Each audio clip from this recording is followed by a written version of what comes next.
నిండగా కనపడుతుంది, కానీ ఆయన భక్తికి ఎంత వశుడవుతాడన్నదానికి సంకేతం.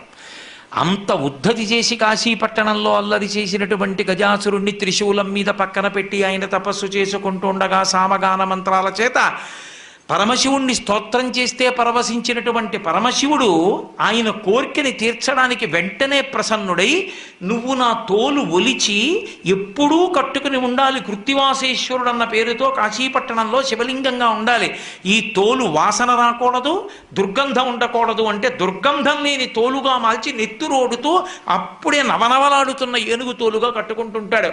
బాహ్యం, ఆంతరం ఏనుగు, గజము, జగము. కొంచెం అక్షరాలు అటు ఇటు చేయండి. జగ జాయతే గచ్చతే ఇది జగత్, వచ్చి వెళ్ళిపోయేది మాయ.